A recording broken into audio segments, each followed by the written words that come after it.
ajandaha maanta waxaan ku diidanahay in laga doodo waa mid ka hor imaanaya dhaqan ahaan iyo diin ahaanba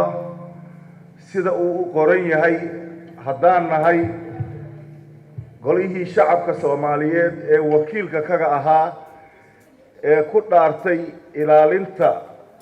diinta Islaamka oo aan annaga rumaysanahay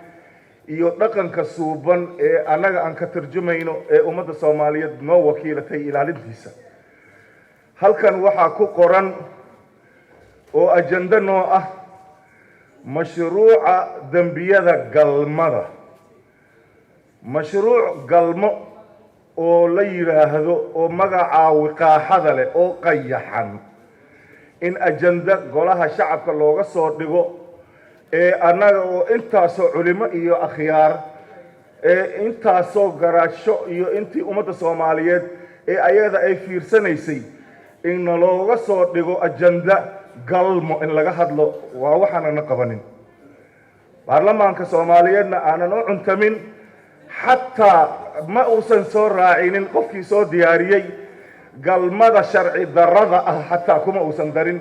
ama galmada ka hor imaanaysa shareecada Islaamka ma uusan dhihin wuxuu yiri galmada ayuu ku gaabsaday Ilaahay subhanahu wa ta'ala si asluubaysan ayuu uga hadlay diinta Islaamka ay u sheegtay labada isqabta xataa qaabkay iskugu tagayaan diinta way sheegtay nisaakum harthun lakum fa'tu harthakum anna shi'tum wa ayada ee ugu talax tagta way haddana haweenkiina u taga saad ugu tagaysaan waa beertiinoo kale haddana wax bay mamnuucday oo diinta ay qeexday annaga waxay diinteena noo sheegin oo ka qurux badan oo annaga meel laga soo guuriyay oo ay u turjuman tahay maartay dad kale oo bilaa xataa diina inay yihiin laga yaabo in la soo qaato oo dad muslim ah oo annaga hadee oo aan ashhaadano oo aan rumaysanahay kitaabkaasi munazalka ah mudane gudoomiye nooma cuntanto cinwaankaanayna ka bilaabanaysaa dooda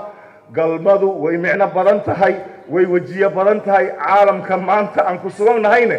wax badan oo qaab daran baa ka jiro nin aroosa naag aroosta balaayo kale isu tagta qashin iyo quran baa ka buuxa annaga himaayatan liislaamina wa diinina wa iimaanina wa taqaalidina ayaan waxaan ku diidnay ajandahan in aan ka doodno hallarna laga noqo meeshii laga keenay lagu celiyo ما سنة طلحة هبحن طلحة هبحن وما سنت وحربها مركة وحربت إلى شد سيدا وحربت الساسة ورباده وما سنت قدومي سيدا وحربت الشد horta ereyga galmada waa inuu meesha ka baxa doodna ma galo oo asaga وحربها أستيسن وحير طلحة مشروع waxaan dhihi lahaa mashruuca faldambiyeed mashruuca fiir waxaan dhihi lahaa aniga mashruuca xadgudubka ku ah ma garatay shareecada Islaamka ما سنتاي waxa gabi isaga horta meel laga galo meel laga saxo male waa bataatan ba illa celiyaa